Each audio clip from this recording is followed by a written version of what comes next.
questions you've always wanted to know. Ask Kati anything. Hey everybody, welcome back to another episode of Ask Kati Anything. I am your host, licensed marriage and family therapist, Kati Morton. I'm glad you're here. I'm recording this on a Monday, and it's one of those Mondays where I just feel like it's like a soft open, slow start, soft start. What do you want to call it? Where you don't want to work on a Monday. I'm feeling that. So if you're feeling that way, it's okay. We all have those days, and I'm okay. I'm going to do this. And I had an interview earlier today, and then I'm going to zone out for a little bit because, we got to give ourselves breaks. I always feel like there's obviously a tipping point where it gets into like depression. If we're struggling with a mental illness, we're not ever going to want to do anything. But I also think there's something really important about our body telling us when we need a break and us listening. And I pride myself on listening, but I also want to acknowledge and be honest with each of you that I don't always do that. And sometimes I push through, especially because, like anybody else, I have responsibilities. I have people that count on me. I have things that have to get done. And so there are times when I can't listen to my body telling me I need to rest. But today's one of those days where I had that interview and I have this, and then I can just rest. So I'm going to give myself a break, and I encourage you and give you full permission to give yourself a break as well, because we don't do it often enough. Let's be honest. Okay. Enough about me, enough about what I'm going through. We have 9 questions today. They're all wonderful. Let's get into the first one. Now, this question says, "Hey, Kati, as a therapist, do you ever find yourself anxious or nervous around certain patients, particularly when they are self-destructive or suicidal? My therapist seemed legitimately nervous our last few sessions. Her leg was bouncing and everything. I know she struggles with anxiety herself, and that makes me feel bad for telling her how bad I'm struggling because I don't want to stress her out, but I pick up on her anxiety easily, even when it's subtle. I know she's the pro and I'm the patient, but she is human too." I love this question because so often, I guess all the time, I get questions about the therapeutic relationship without people realizing that that's what it's about, because the therapeutic relationship is different, right? It's not like a normal relationship where I tell you what I'm going through, you tell me what you're going through, like we would as friends over breakfast or lunch or, cocktails and appetizers. Like we don't have that there isn't that exchange with a therapist. It's mainly like a one-way street where we tell them what we're going through and they assess that with us and help push us towards the goals that we're working on, right? And so when things aren't balanced like normal, we can struggle with that as patients, especially if we're people pleasers. We can push back against that wanting to know how our therapist is doing and not control their emotions, but like want to please them and do certain things just right. Or we can struggle to open up because I don't want to overwhelm my therapist, right? We can have a lot of concerns, and some of that comes from a struggle with boundaries and people pleasing. And some of that just comes from like being a human and wanting to connect with others and not wanting to upset someone, especially someone who's helping us. And so I just wanted to get that all out, that preamble, because for any of you out there, if you're going through this, I want you to just consider where it's coming from for you, because everybody's different and it's not always a bad thing. I just always have to consider those things. Okay. So the first question, do I ever find myself anxious or nervous around patients when they're being self-destructive or suicidal? The short answer is no, but I can be concerned for your safety. And that, I guess you could say, makes me nervous or anxious, but I personally wouldn't characterize it as that. I would just say that, I'm worried for you, right? I want you to be safe. I want you to be okay. And if I sense that you're not, I'm going to be concerned. I think the reason I would say I'm not anxious about it is it's not uncontrollable worry. It's worry that I can control through safety plans and check-ins and all of the protocols and things that I've talked about over the years that I put in place with my patients when I think they could harm themselves or someone else. And so that keeps the anxiety at bay. But I guess you could say I was nervous, but it's not around them. Again, I'm not nervous in session. I'm more concerned outside of session when they're not with me, because when they're with me, I know they're safe, right? And so those are my thoughts about that. And the fact that your therapist struggles with anxiety, I cannot emphasize this enough in personal and professional relationships. But if we see someone, shaking their leg or acting kind of anxious, 9 times out of 10, it has nothing to do with us. And the reason I say that is because For any of us who've struggled with anxiety, I'll put my hand up. I'm one of those people. We know that most of the time, we don't even know what we're anxious about. We're just anxious about everything. I'm replaying conversations I had 10 years ago. I'm nervous if I'm going to get everything done today that I need to get done. I'm so anxious about things that are going on in my life, in my head, and that's what's stirring me up. It's very rare that we have anxiety, A, that we know where it comes from, but B, that is in direct correlation to a patient or to even like someone that we're in relationship with. That's not as common, again, because worry, it's uncontrollable worry that is, like technically speaking, is part of generalized anxiety disorder, what we'd characterize as anxiety. And so I feel like what you might be seeing in your therapist is their anxiety, and could they be concerned or worried about you outside a session? Yes. Would we call that an anxiety disorder or say that we're making them anxious? I probably wouldn't say that. And I'm sorry, I feel like I'm rambly with this one, but I just want to, there's a lot of roads to go down. But I also am very cautious, and I'm not perfect with this, but I always try to be cautious about saying making someone feel like you can't make your therapist anxious. That's a choice that she or he, I think it's a she, that she has. And if she's allowing something to affect her, then that is her feeling anxious and allowing that uncontrollable worry to happen. And I don't mean allow in the way of like she's excited about it and wanting it to happen. We just can't make someone feel a certain kind of way.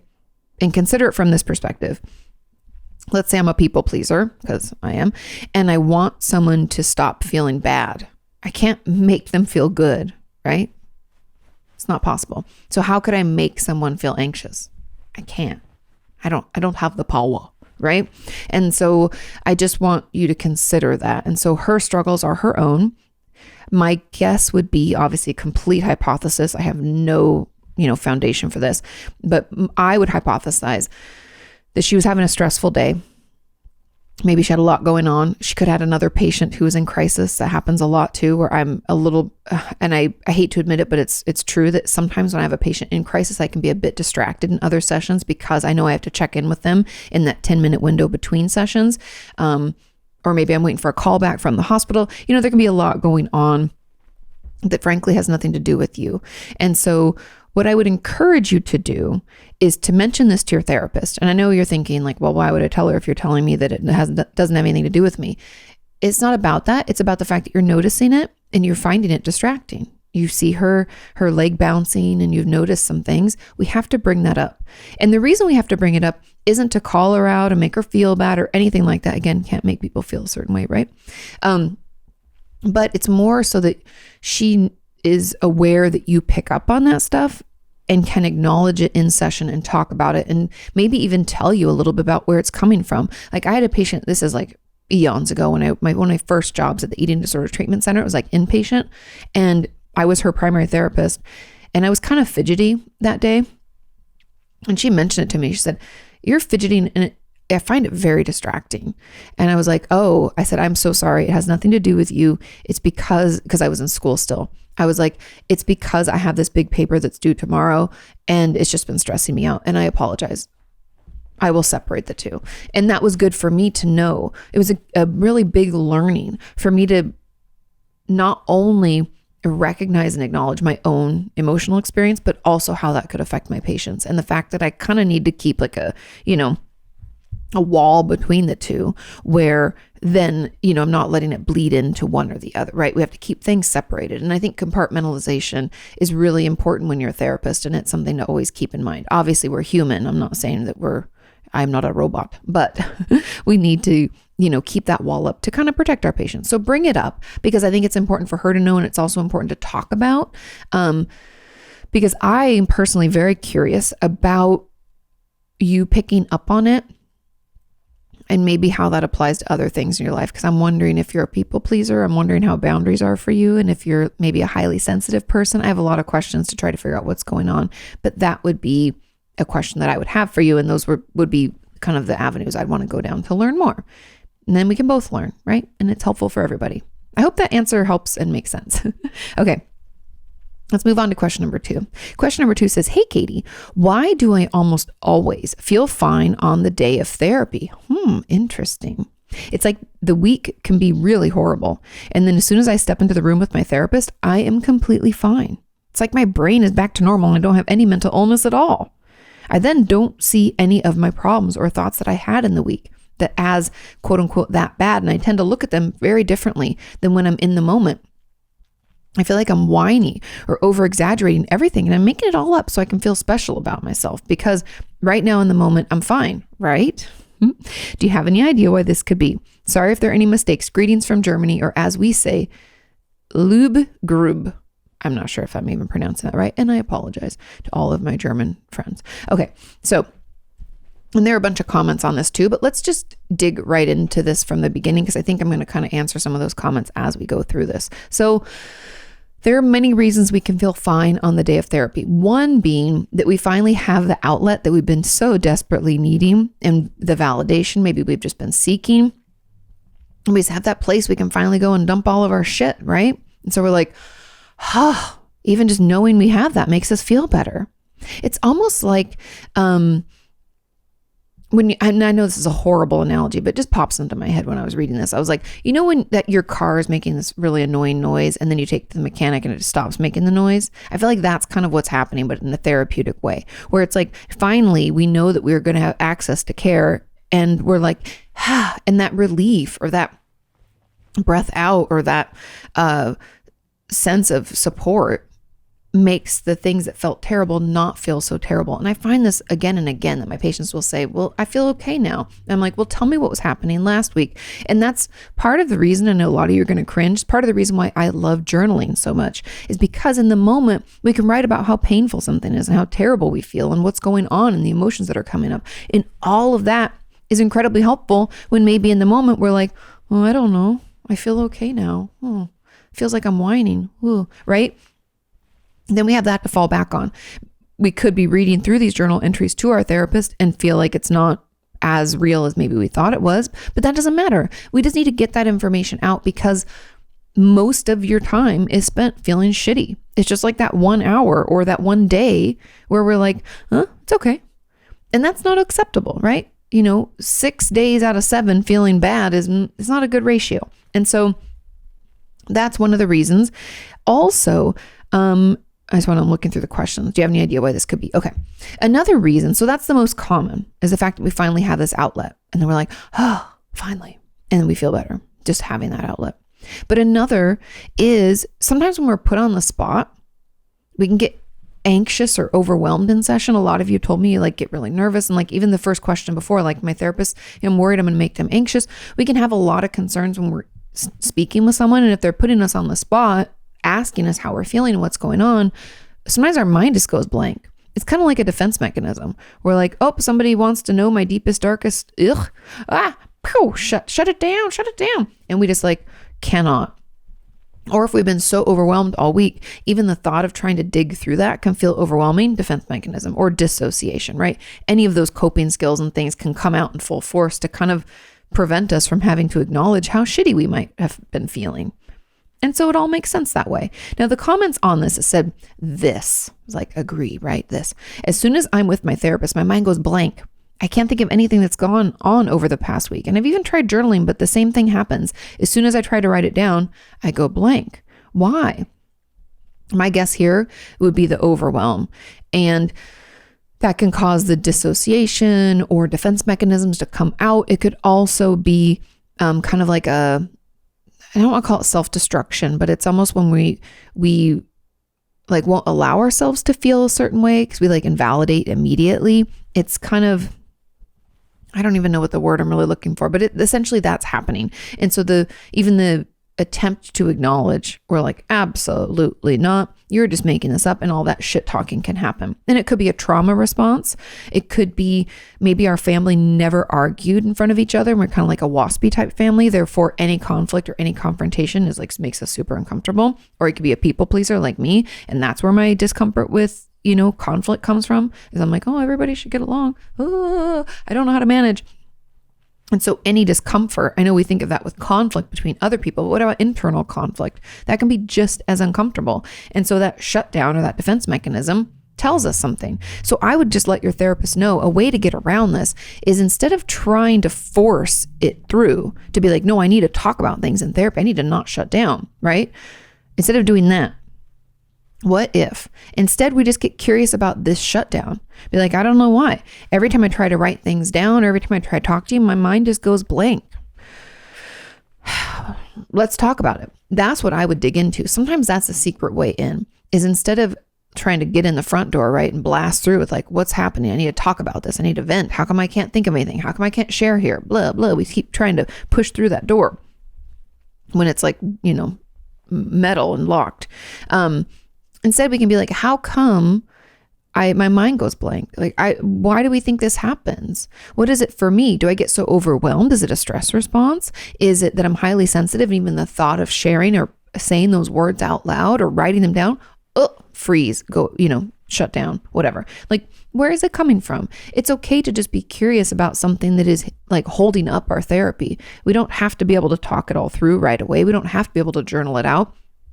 We just have to be open to discussing that that's happening. Does that make sense? And sometimes removing it, even just that little bit from the emotional state, right? We're not getting into like, I'm so frustrated, why do I keep shutting down?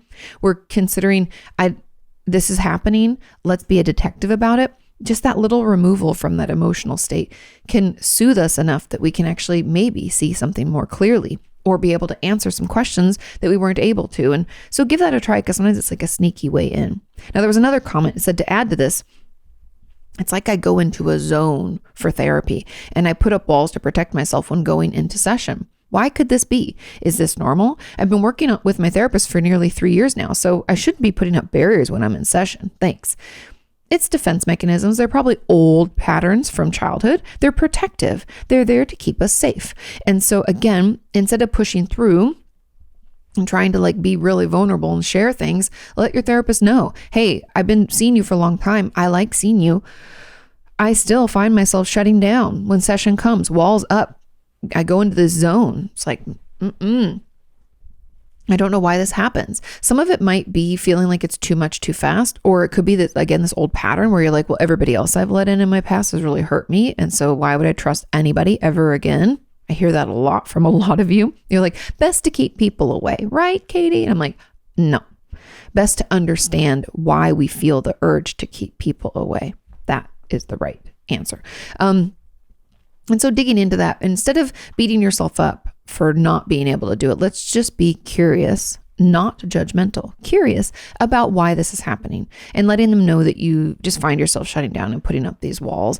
And some of it, I think, leave it to your therapist. You don't have to have all the answers. I pride myself in being able to ask questions in a way that are kind of disarming to help people feel comfortable and confident and okay. And I feel like every therapist can do that. Now, another comment on this says, as an add-on, what if you forget everything that you needed to talk about when session comes? A lot of times I write things down, and at the time, and then I feel as though it's such a big emotion. But then when the session comes, I forget to read it, or I feel as though it's being dramatic. I was being dramatic when I wrote it. Oh, interesting, judgment immediately, because I feel fine when therapy comes. I hope that relates to the question. Thank you so much for all that you do. Of course.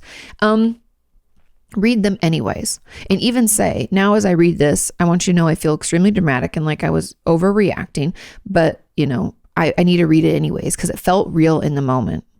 Because really what's happening is shame, guilt, and embarrassment, which is a trauma response. I'm very curious about your past because I wonder where this is coming from or what's happening. But again, that's not your question. That's not what we're getting into here. But I feel like if we can just, again, be curious and not judgmental about why we feel this way and what's going on, what's coming up for us. And are there other times in our life when we feel like the experience that we're having isn't valid, that we are dramatic? Has anybody in our life ever told us we're way too sensitive? Like, what's wrong with you? Why are you so sensitive? I hate when people say that and use sensitive as like a bad word when I don't think it's a bad thing. But let's dig into that and why we have that judgment so quickly, and keep writing. Okay. I think that's a really great way in, and keep reading it. Even if it doesn't feel valid now, or you feel like you're being a whiner, I don't even care. Tell your therapist you're feeling that way and read it anyways. Okay. It'll get better. Trust me. It's through the expression of what's happening regardless of how we think and feel, and getting that validation and support from our therapist that the healing can begin. Okay, so just hang in there. Okay, another question says, oh my God, yes, this. Outside of sessions, I even rehearse what I'm going to bring up so I get everything right. When I'm in session, it all goes away. Even if it's written down, I feel embarrassed to look at my notes and say them out loud because they seem so inconsequential. How can I get around this? I feel like we've kind of talked about this already. And the final one says, I'm almost the opposite. I stuff everything down and do fine. That as my therapy session gets closer, I start to struggle. My anxiety goes through the roof. I think it's because I know it's time to talk and process or work through the tough stuff. Yes. A lot of times we can sense that release coming. And for some of us, like myself included, it means I get to just cry and like let all the emotions out. Wah! And it's a great release. So leading up, even driving to session, I'm already feeling myself, like the emotions are building. And that's because I'm a dump everything person at therapy. And for others of us, as that anxiety builds, as we know we're going to get that release, we shut down because it's too much, right? We start to feel overwhelmed. Oh, this is uncomfortable. I don't usually feel my feelings. Boom, freeze, shut down, dissociate, panic attack, whatever. So yeah, you are correct. Okay. Let's move on to question number 3. But first, a little chappy stick. Okay. Question 3 says, hi, Katie. What is high functioning depression? And how is it different from major depression or persistent depression? How do you overcome high functioning depression? And when do you know it's over? Also, is it harder to heal from high functioning depression because you're going to work or school, etc.? And is it harder as a therapist to help someone with high functioning depression? I'd love to hear your thoughts, and thanks for your work, support, and information, of course. Now, I have some videos about high functioning depression. So you can just put into the YouTube search high functioning depression, Katie Morton, it'll come up. And high functioning depression is essentially, it's like how it sounds.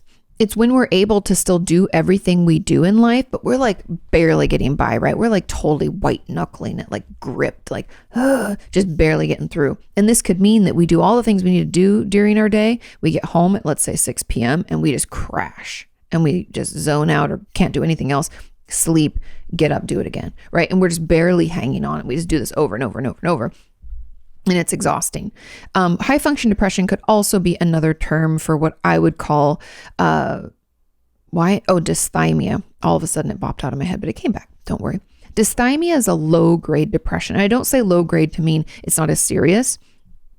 It's long lasting low grade depression. So it means we don't quite meet the criteria for major depressive disorder. So it's not as life disrupting maybe, but it hangs in there and essentially takes away all our joy and makes everything much more laborious and take a lot more energy. So it is just as detrimental to our overall well-being.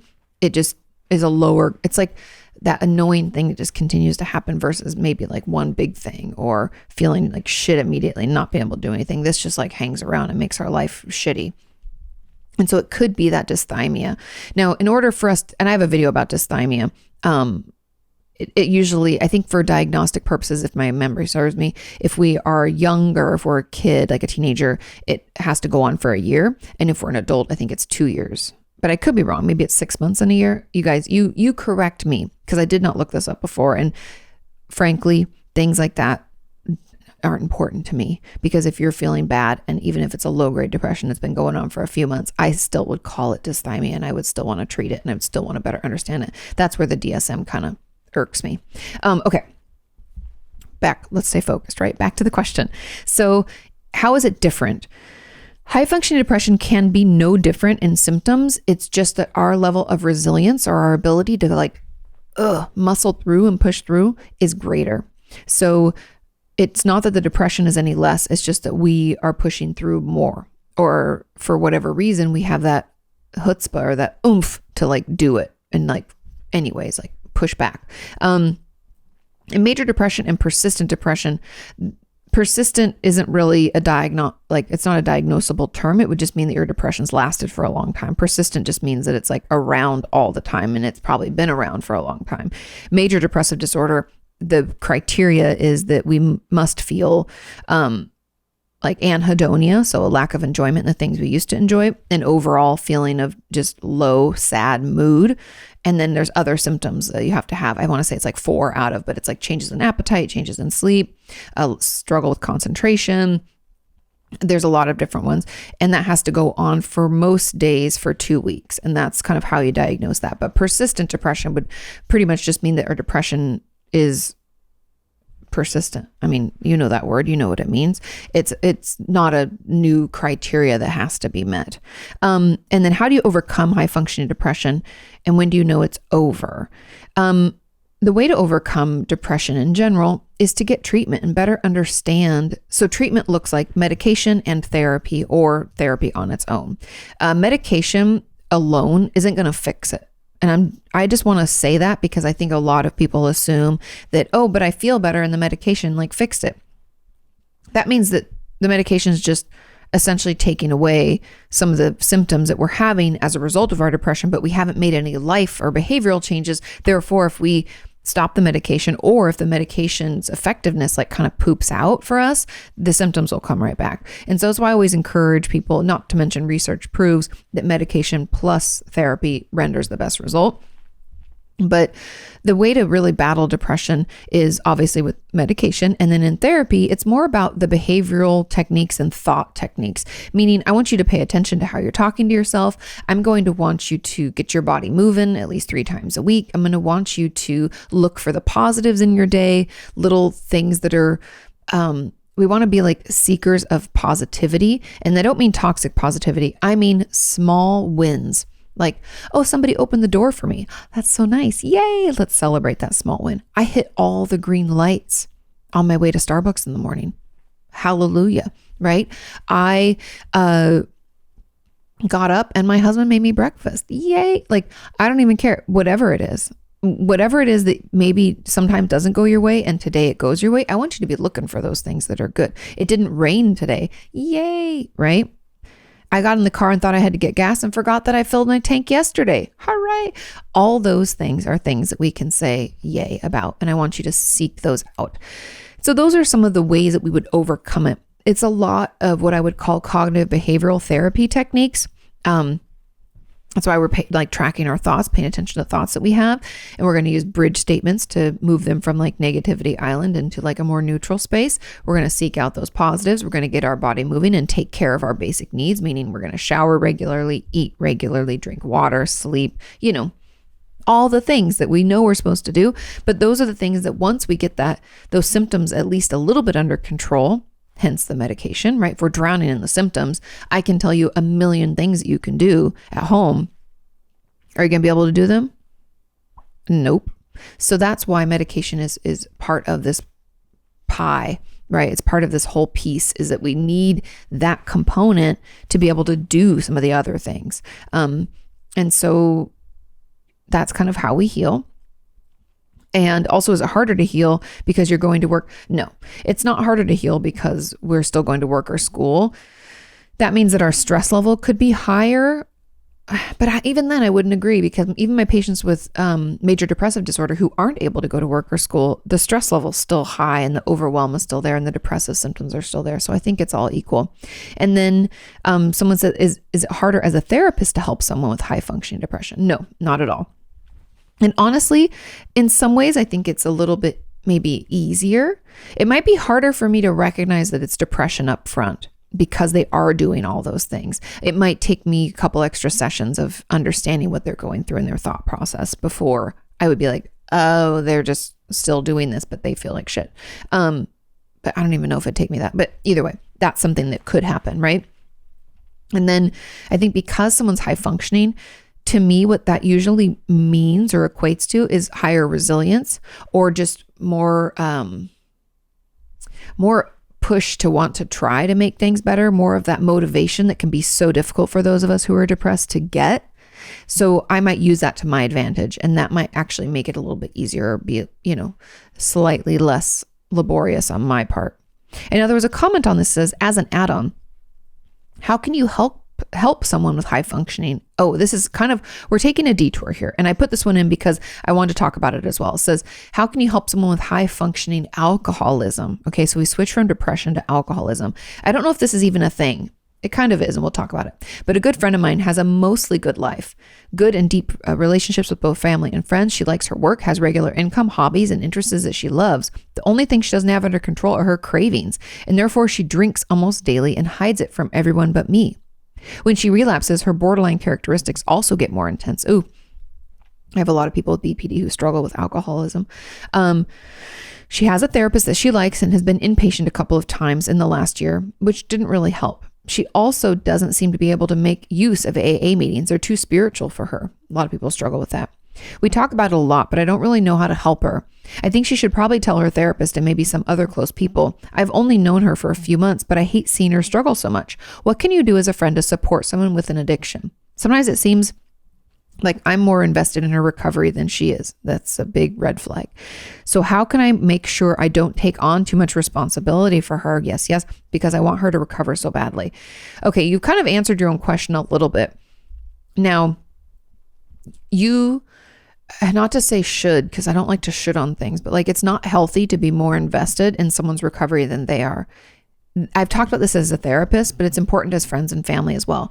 We can't work harder than they are working because the power dynamic is off, the effort is off, and they're the one that at the end of the day has to actually do the work because you can't be around her 24/7 pulling bottle. That's completely codependent. And that's actually why people in their life who are alcoholics or addicts need to go to Al-Anon. It's essentially like AA for the family, and it helps you see your role in their addiction. So we want to, pump the brakes here.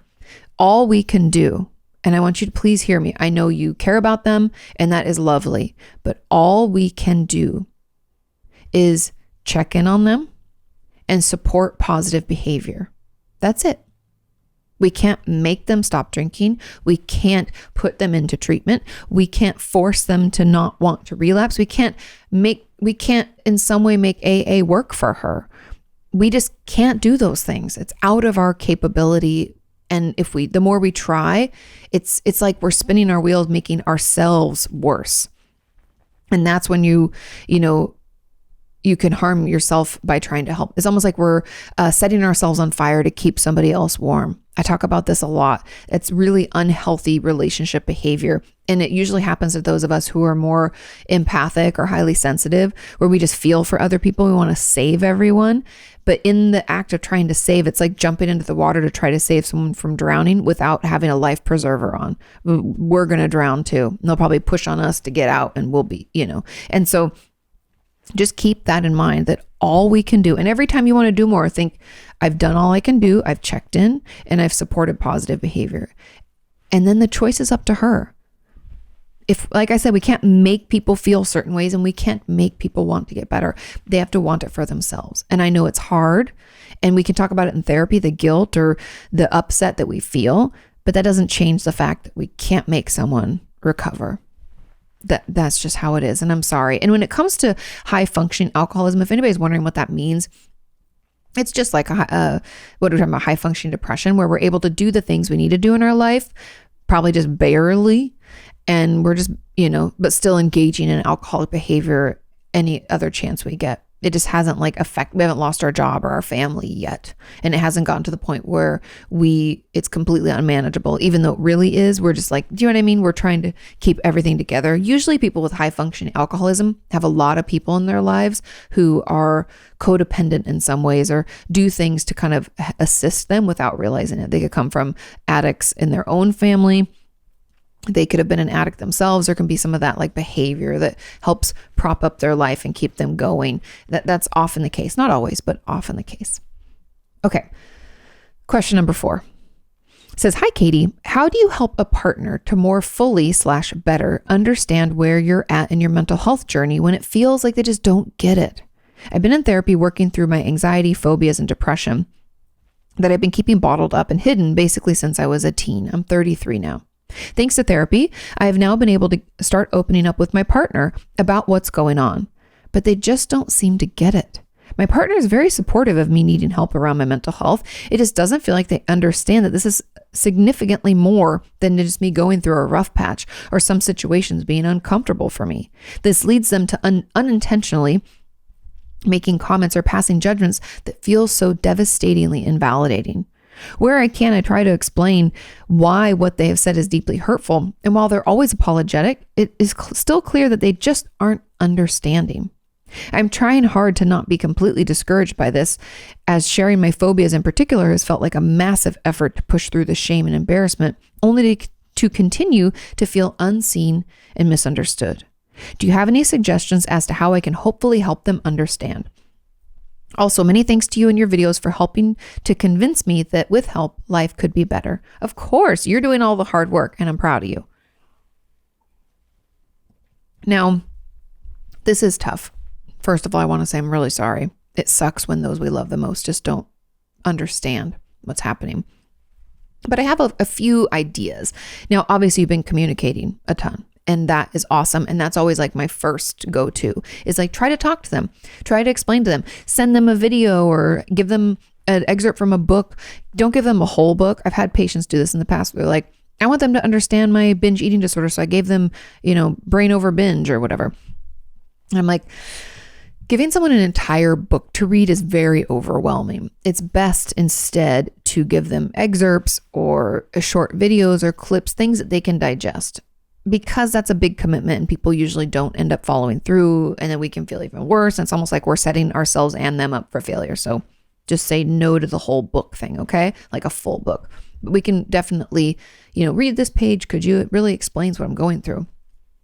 That could be wonderful and helpful. So, okay, I just wanted to say that. But you've been communicating. That's awesome. For anybody out there who's going through something and hasn't done that, that's part of the initial work, is like giving them an opportunity to understand by explaining what you're going through, how it's feeling, as much as you feel able to. Okay. Second tip, have them come into therapy for a session or two. I know that's uncomfortable, but let your therapist do some of this heavy lifting, some of this psychoeducation, as we call it. I find not all the time, but let's say 6 out of 10, that the partners of my patients have a tough time understanding what their partner is saying to try to educate them, because it's too emotionally charged, or maybe it's just too much for them at the time, or they've used some words they don't even understand. So sometimes it's better for it to come from someone who they kind of see like as a professional, right? We're kind of like up on this pedestal, and then let us educate, because that's something we all do regardless of, I know I'm online doing it all the time, but therapists in general do a lot of what we call psychoeducation. Let your therapist do that job for you and explain why it's important. Give time for them to ask any questions. You can add things in if you feel like your therapist didn't describe it quite the way that you would. All those things. Bringing them into session and talking to your therapist, obviously ahead of time, I'm really wanting them to understand X, Y, or Z. That's the next best thing. Communicate clearly with, that's first. Second, bring them into session. And then third, and the hardest and kind of what you're dealing with now, is knowing that we can't force them to understand. We can't make them understand, right? At least it sounds like they might be trying to, it sounds like they're supportive, right? And they kind of get the need for help. They just don't understand what that really means, right? They think it's like, oh, you're just going through a rough patch, you need some support. It's kind of like they're minimizing it.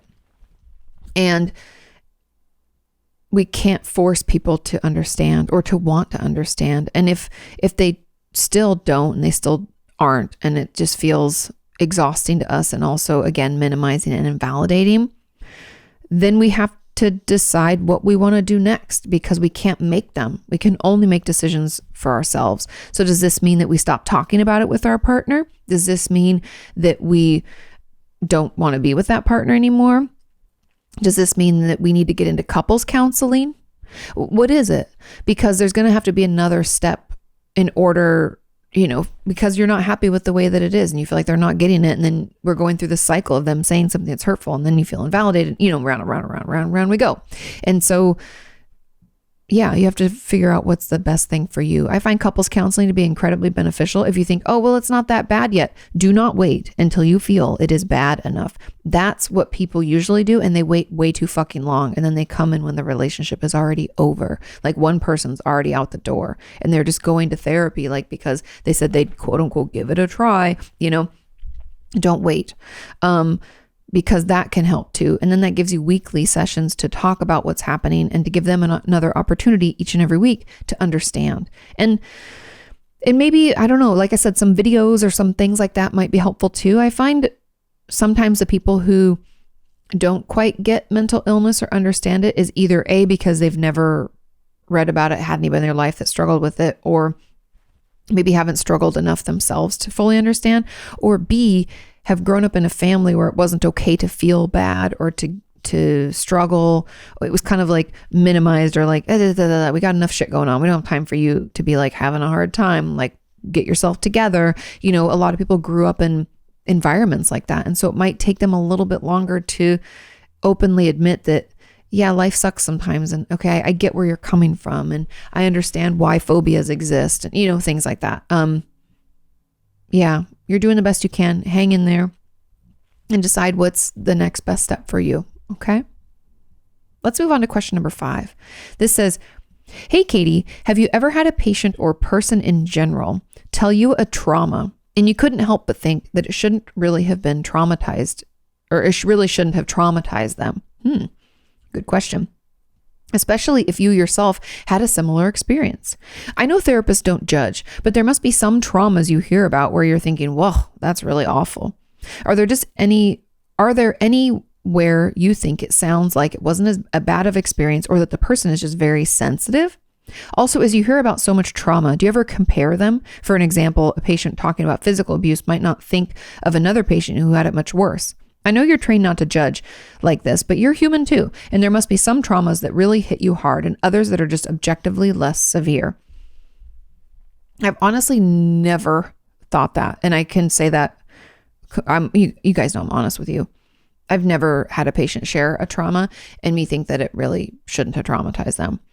I find honestly the reverse is way more common, where someone will share something with me that they're like, oh yeah, and by the way, and it's like this offhand comment. And I almost always I feel like 99.999% of the time, I'm like, I'm trying to hide my, oh my God, that had to be so painful face, because I feel like it's just it's like innate in our trauma response to minimize and invalidate our experience so that we can keep going through it. We're like, oh, it's not that bad.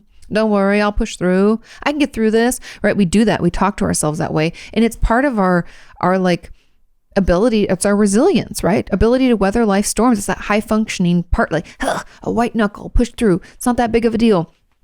And so we talk it down, down, down, down so that we don't think it's that big of a deal so that we can continue forward. And so by the time you come into my office and you finally feel okay enough to tell me what took place, I'm almost always impressed with your resilience and your ability to manage what happened. And I don't think, I don't really compare. I know it makes sense. People compare, humans compare. That's what happens. Not really, not when it comes to therapy, because it's always more than just the traumas that took place. It's what else happened and how we weathered it and what resources we had. There's just so many factors. I don't ever hear one person's and think, well, that's not as bad as the person that was in here the last hour. There's something interesting about being a therapist, and I'd love to hear from other therapists if you feel this way too. But when I'm in with one patient, I'm not considering another. I know that might sound weird, but it's that person's time is over and they have their homework and I've done my notes and now I'm moving into this person and what's going on in their life. And I'm just very invested and I want to hear how they're doing. And I'm there with them in that space, listening, holding, what's going on and what they're telling me. I know that might not be the answer that you're wanting, but that's really the truth. And yes, I have patients who are very sensitive, but when I tell you that doesn't really matter, that's what I mean. Because if you're very sensitive, and a lot of my BPD patients are very sensitive, but that doesn't make their experience less truthful or valid. You know what I mean? Because that sensitivity is what's making our life so painful, making things hard for us. And we're still experiencing it as if a trauma occurred or something very wounding. And even though I might not find that wounding or traumatizing, that doesn't mean that their experience wasn't that. That's just not how it works. Trauma or upset occurs to the person experiencing it, and no one gets to question that. That's just not how it works, because I'm not you and I can't feel it like you feel it. I take you at your word and I want to seek to understand your experience, because that's where the healing begins, right? And I don't know, it's like, doesn't make any sense to me why I would ever even go down that path of even thinking that, because it's not beneficial to anybody. And it's, extremely anti-therapeutic. So yeah, I hope that answers your question. And I mean, it's a very therapist-y answer, but it's really honestly the truth. Now, there was a comment on this and it says, as an add-on, I know emotional abuse is abuse too, but do therapists sometimes think it isn't as bad as physical abuse? Not at all. How do you decide when it's emotional abuse and what's just normal interpersonal tensions? I often find myself even wishing that I'd been physically abused or had some scars or something, just to know that it was real and that I'm not imagining it or overreacting. Thanks for all you do. I hope this question makes sense. Totally makes sense. And it's incredibly common, those of us who've been emotionally abused, because there aren't actual physical wounds, to struggle to validate our experience and think, it wasn't really that bad. And people always depict emotional abuse as just like someone shouting at us, like a parent that's like putting us down. It can be that. And I'm not minimizing that by any means. I'm just saying people only depict it in this one fashion, when it can look like a lot of things. It can look like manipulation, it can look like neglect, right? Emotional neglect is emotional abuse. Hello? It can look like kind of small slights where instead of like shouting these put downs, it can just be like, like let's say we didn't make the varsity team, and coming home to a parent, instead of a parent saying, I'm so sorry, that must have been a bummer for you. Are you okay being on JV? Do you want to, asking questions, how do you feel, blah, blah. Instead, an emotionally abusive parent would say something like, well, I knew you'd never make it anyway. I don't know why you even bothered with that, right? Or they might even, like in the neglect form, like not take us to practice or not want to take us to the trout. You're never going to make it anyway. I don't know why I would stress myself out trying to get you there on time, right? Those kinds of undercuts. There's a lot of other ways that it can look and like how it can show. But I want you to know that it is abuse, and it can really erode at our sense of self and our confidence, and essentially, for lack of any better terms, fuck us up just as much as any other type of abuse. Abuse is abuse, and it's all terrible. And the people who do it to others, like there's a special place in hell for them. And yeah, so those are my thoughts. Really went down that rabbit hole real quick. But the other question says, how do you decide what is emotional abuse and what is just normal interpersonal tensions? It depends on, a lot of factors. When it's a parent to a child, there's parenting and there's actual, what's the word I'm looking for? It's like you can punish isn't the word, but I guess just like parenting techniques and tools and ways that you can reprimand a child or hold boundaries is probably the better way of putting it. Is like children need boundaries. They need restrictions. They need things that are okay and not okay to do, right? And that's just part of being a healthy parent is holding those boundaries for your child. Well, I said you could do this for 20 more minutes. It's been 25. I've given you 5 extra minutes. It's time to stop, and holding to it. And without that, or I guess outside of that, like that containment, that's where we can fall into we actually know that spanking children, even if it's like the punishment, because you feel like you're parenting and you're keeping your child in line. We actually know through research that kind of, they call that, I think it's a positive reinforcement is what they would call, or no, a negative reinforcement. Sorry. Positive would be like giving them something. A negative reinforcement. We find that isn't even through this. We've known this forever. I don't know why people thought that this would like help children learn and be okay as a parent. I'm not trying to judge anybody who's a parent. I don't have children. I don't pretend to know what that's like. I'm sure on the daily is super trying and it's difficult. But what I'm saying is we know that spanking and reprimanding children that way doesn't help them learn. It's actually less effective. A more effective way is to take something away or to reinforce the positive. And so anyway, I'm getting off topic, but back to the question is, how do we know when something is, interpersonal tension or actually abuse? Interpersonal tension is like, I had a disagreement and a parent held a boundary. Like, I told you you needed to be home and now you're grounded for a week, right? Those are things that actually are effective and helpful. And we can get into arguments where we disagree. but it becomes emotional abuse when it's like malicious, when there's manipulation, when there's like putting someone down. Like it's the role. Remember, the adult is the parent. When we talk about parents and children, the children can do whatever they want. They can say whatever, but the adult doesn't have to stoop to their level. You hold it high as the adult, where you're like, I'm the parent, I'm holding this boundary. You can be mad about it, but you knew what the rules were and you broke them. You know, it's when it goes into personal attacks, name calling, put downs, slights, just kind of dig at someone. That's when it's not interpersonal tensions, it's emotional abuse. Does that make sense? I know it might be difficult, but I have a video also. You can get on YouTube and just search emotional abuse, Katie Morton. I have a few of them that you can watch where you know like the signs and you can know what it'll look like. Okay. And if you hear any barking, she's a very spirited girl and she's outside, very excited, probably because another dog is barking. Okay. Moving on to question number 6. This question says, hi, Katie. How do we go about ending relationships with narcissistic parents? I'm due to be moving away for university in September, and I have absolutely no intention of coming back or seeing her ever again. Good for you. But how do I even begin to have that conversation? I don't just want to move away, block her number, and it to be over with. But equally, I feel like texting that she'll never be seeing me ever again is cowardly. Communicating in person never goes well. It just results in her name calling, making that situation about her. Welcome to narcissism. Telling me how much more shit she's been through than me, etc. I've decided I'm ending the relationship, but how do I go about healthfully having the conversation? Thanks, Katie. The tricky thing, and someone left a comment on this that was beautiful. So if anybody wants to go digging back in, I'll do my best to I'll add that in at the end because I thought it was a great, they had a conversation with their therapist who broke this down and I thought it was really great. But my thought goes to healthfully having the conversation. The thing to remember is that we're only 50% of that conversation, and chances are that other person is not capable, that narcissistic parent is not capable of healthfully having any conversation. So it's really not something that we can do because we don't have 100% control. Does that make sense?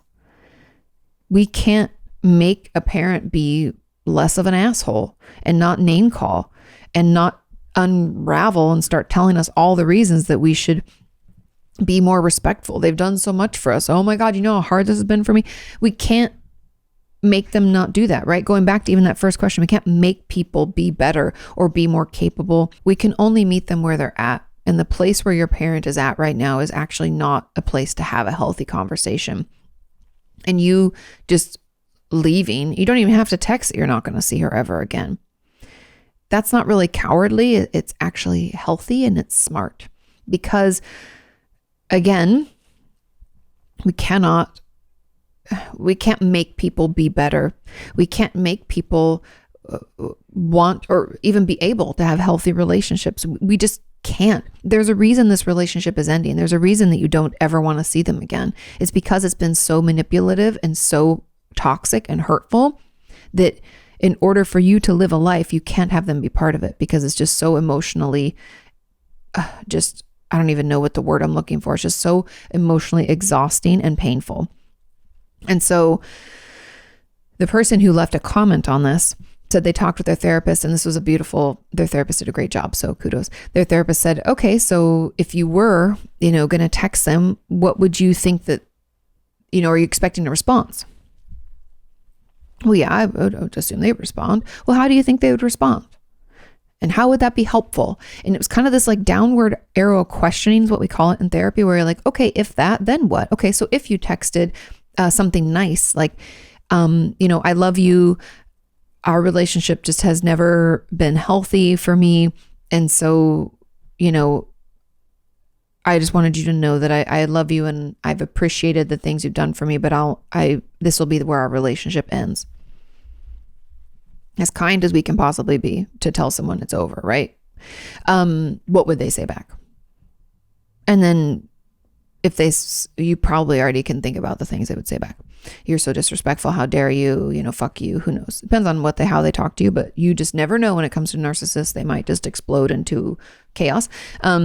Then what would you say back to that? And what would be the benefit of that? What good is that? That then they know it's over ahead of time so they can shit talk you more? Or are we hoping to keep this conversation going? And then are we stuck in that cycle forever where they always text you at least like once or twice a year for some God-forsaken reason? You didn't call me on Mother's Day or Father's Day, or you're so ungrateful, or happy birthday even, happy New Year, some random ass way to try to keep you in the loop. Narcissists have a way of keeping people connected so that they can, get whatever it is they need, their narcissistic supply. Telling people that they're, oh, I talked to my son and my daughter, well, I'm so important, but whatever it is, right? There's this way that they can keep doing that. And I think I'm going to just put this out here, and I don't mean this as any judgment, just like from my experience with this kind of situation. I think your urge to still have that conversation just shows how unhealthy that relationship has been, and how it's going to take us some healing to get out of that cycle of wanting to stay in touch and wanting to be able to keep things healthy with a person who isn't capable. Does that make sense? There's sometimes this, especially in families, but even in other relationships, there can come a time when we recognize, and it's really hard, you guys. I don't want you to think that this is easy. The grief that's going to come with this, is heavy, but there's this time when we realize that they're not capable. A narcissistic parent is not capable of having healthy, happy conversations without some maligning, some little jab, some passive aggressive bullshit, right? They just aren't capable. And unless they want to work on themselves and get into their own treatment so that they can better manage those urges, it's going to keep happening. And therefore, us having a healthy conversation about us not having a relationship with them is simply impossible, because they're not able to meet us there. They can't. They're incapable. Their ability, it's surpasses their ability. Does that make sense? And I say that in the most loving way. I know this is really hard, and I'm incredibly proud of you for even making this decision. And I think it's a healthy decision for you. But you even said that communicating in person never goes well. She name called, makes a situation about her, telling you how, blah, blah, right? This will be no different. And there's no way to healthfully do it. We just have to do it. And I know that might hang over you and think that you should reach out at some other point and let her know. I'm telling you right now, no. Unless she decides to change, which we're not waiting around for it. She could try to reach out years in the future and be like, I've been in therapy for 2 years. I didn't realize how much I'd done to you. That might be then I might tell you, hey, you can try to engage with this again. But that's about the only way I would let you engage. And I would also tell you to only engage in her therapy session. I'd tell you, like, you could go to therapy. That'd be it with her. That's it. And so long story short, because I could talk about this forever, is I really think that you just have to move away and block her number and make that decision for yourself, and then grieve it, be sad about it. It sucks that we didn't have the parent that we needed and deserved, and that she's not capable of having a healthy conversation with us about things, and that it had to be this way. Because like anybody out there knows, there's just no way to have a healthy ending. If you need to let her know, just know what's going to come back to you. It's going to be, could be really hate-filled. I just want to make sure you're okay with that, Okay. Now, question number 7 is not really a question, but I wanted to read it anyway because I liked it.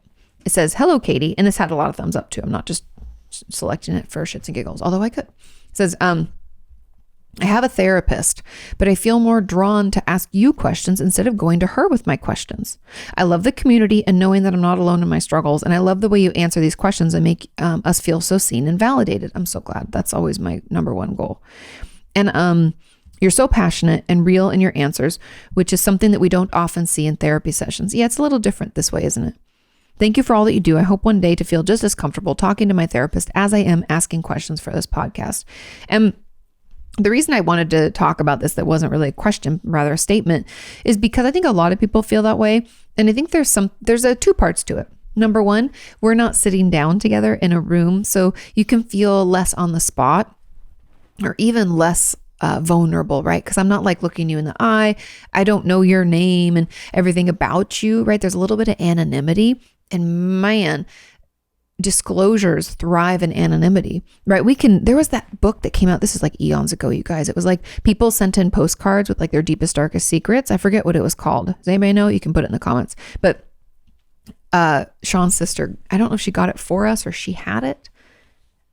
I'd have to look through our books. Anyway, it was super cool. I think she had it. I think someone got it for her. But anyway, the things people wrote in blow your mind.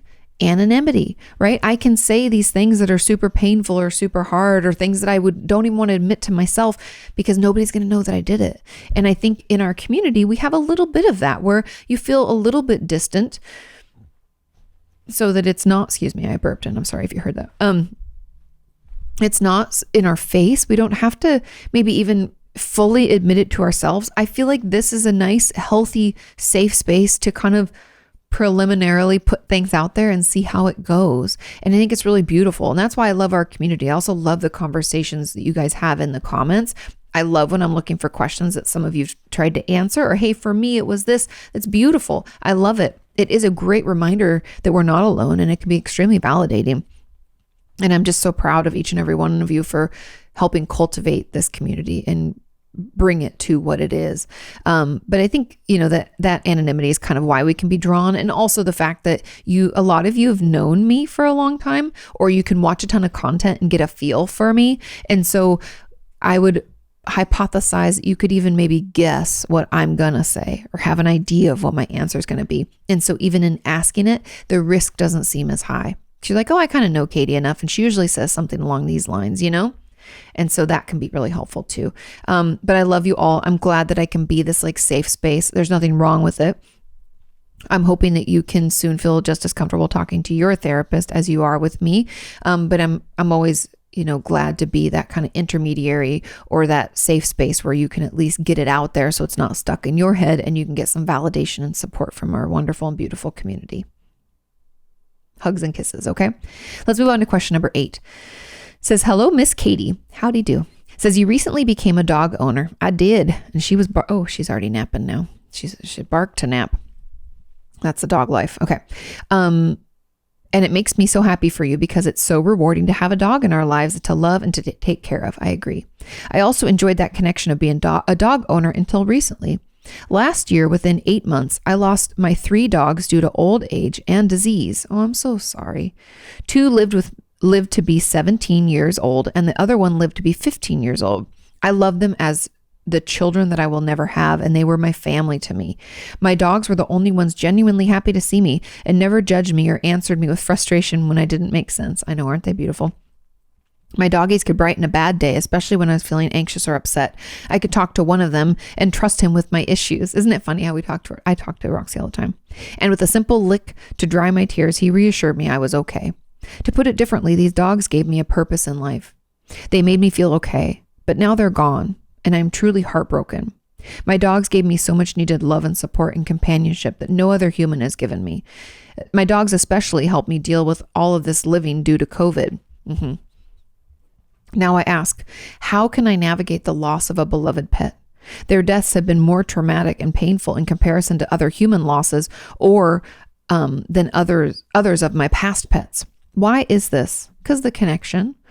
Many people don't understand the connection and the bond that we form with a dog or any kind of pet. Therefore, it's not easy for me to talk about it, and it's so invalidated by society and people around us. I can't just simply replace them like many have told me. They were living things, not a piece of furniture. I feel completely empty and alone without them. Please help. Thanks so much. First of all, I am so sorry for your loss. The best way to deal is to let yourself grieve. You lost 3 family members. It's painful. And within 8 months, man, my grandma passed away recently. And the heaviness of grief, I always forget how fucking horrible it is until it happens again. I don't want to cry, so I'm going to pull myself. We'll get through this. I'm sorry that where you live or the people you engage with don't understand the loss of a beloved pet, because I feel like my friends and the people that I live around, like, people do, and it's seen as a member of the family, and people are devastated, and it is sad, and People should understand. And I think more and more people are, because they are another member of the family. It's just like losing my grandma or a partner, a friend. They were there for you. And I just encourage you to allow yourself to grieve. Allow yourself to feel it. It's okay to cry. It's also okay to, like, one of my friends who lost she had her puppy, I think Margot 10, maybe 13 years old, I think, when she had to unfortunately put her to sleep. She had congestive heart failure and it just was getting worse. It was devastating to my friend Megan and so hard for her. And she had a horrible time, cried and had really, I checked on her. I was worried. It's hard. But then she started looking at other dogs that kind of look like Margot, Shih Tzus, online. And she was like, I can feel myself kind of pulling out of it. And I think it's just like grief with anything. Grief is weird. It doesn't come and go like all of a sudden it's here and then it's gone. It kind of hangs around and it changes form, and it'll be devastating at the beginning. Then it gets a little lighter, then it can be harder. And it's okay to feel that. It's okay to express that. If people ask why you're sad, say, I lost 3 pets. It's been devastating. They were my best friends. If people don't understand that, those aren't your people. I think we have tons of people in our community who would 100% understand that. We have lots of members who have cats, dogs, guinea pigs, all sorts of pets who are members of their family. And it's devastating to lose one. And I am so sorry. But I think allowing yourself to grieve, allowing yourself to feel it is part of the healing process. And you will come out of it. I know it doesn't feel like you will, but I can tell you from someone who's lost pets and people in my life, it's heavy, and then it gets a little lighter and a little lighter, and then it becomes this kind of baggage that you carry around but is manageable. And then there's things that you'll bump into or see that will remind you of them, and it's devastating again, but it gets a little easier. And I wish I could give you like this, it's going to be okay, don't worry. Grief is weird, and I stumble across things of my dad's, or one of my friend Megan said that, like, even having Margot's stuff in the house, she like couldn't bear to get rid of it, but then seeing it's hard. And so I don't want you to think that it's like you're supposed to just snap out of it and get another one. You're not ready. Even my hairdresser Sarah lost her dog. Was her dog's name Ruby? Maybe it was Roxy. I forget. But this is years ago. It's like 8 years ago, but it was devastating. And it took her forever before she even felt okay. And then she was going to get another dog and then decided she couldn't. And I just want you to know that wherever you're at is okay. Allow yourself the time to grieve. And if people in your life in person aren't acceptable of, or aren't accepting of this and aren't validating, it's also okay to get online and talk to other people who are, because sometimes we just need someone to acknowledge that it sucks, it's hard, and it's sad, and I'm sorry for your loss. Now, there was a comment on this that how do you overcome a loss of a pet, which we just talked about. And also, how do I manage the fear of suddenly losing my horse like it happened in the past? I keep thinking that if he dies and I'm not out of my depression yet, I'm not going to be able to make it. Thank you so much. I think part of this is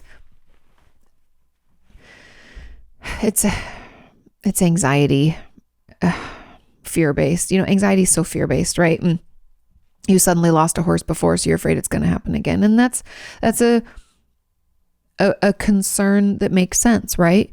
And I think part of what I would challenge you to do is to check your facts. How common is what happened to the last horse? How common is that? How likely is it that it would happen with yours? Are there warning signs? Could we have the vet come out and check your horse out? Make sure that they don't have maybe something that could lead to whatever that was. Are there things that could we check our facts? Could we play it out? I know that sounds really painful, but play it out. Best case scenario, they live to be 100.